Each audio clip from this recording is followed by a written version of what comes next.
ಬೇಸಿಗೆ ತಾಪಮಾನ ಹೆಚ್ಚುತ್ತಿರುವ ಹಿನ್ನೆಲೆಯಲ್ಲಿ ರಾಜ್ಯದ ಕೆಲವು ಜಿಲ್ಲೆಗಳ ಸರ್ಕಾರಿ ಕಚೇರಿಗಳ ವೇಳೆಯಲ್ಲಿ ತಾತ್ಕಾಲಿಕ ಬದಲಾವಣೆ ಮಾಡುವಂತೆ ಕರ್ನಾಟಕ ಸರ್ಕಾರ ಆದೇಶ ಹೊರಡಿಸಿದೆ.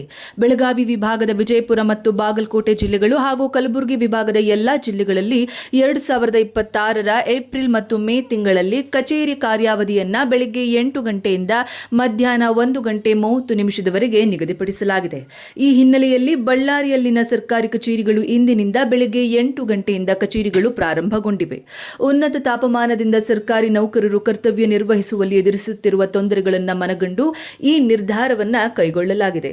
ಸರ್ಕಾರ ಸ್ಪಷ್ಟಪಡಿಸಿರುವಂತೆ ಬದಲಾದ ವೇಳೆಯಲ್ಲಿಯೂ ನೌಕರರು ಯಾವುದೇ ವ್ಯತ್ಯಾಸವಿಲ್ಲದೆ ತಮ್ಮ ಕರ್ತವ್ಯಗಳನ್ನು ನಿರ್ವಹಿಸಬೇಕು. ಸಾರ್ವಜನಿಕರಿಗೆ ಸೇವೆ ನೀಡುವಲ್ಲಿ ಯಾವುದೇ ಅನಾನುಕೂಲವಾಗದಂತೆ ನೋಡಿಕೊಳ್ಳುವ ಜವಾಬ್ದಾರಿ ಅಧಿಕಾರಿಗಳದ್ದಾಗಿದೆ. ಬಳ್ಳಾರಿಯ ನಿರಂತರ ಸುದ್ದಿಗಾಗಿ ಬಳ್ಳಾರಿ ಬೆಳಗಾಯಿತು ಚಾನೆಲ್ನ ಸಬ್ಸ್ಕ್ರೈಬ್ ಮಾಡಿ ಹಾಗೂ ಬೆಲ್ ಐಕಾನ್ ಒತ್ತಿ.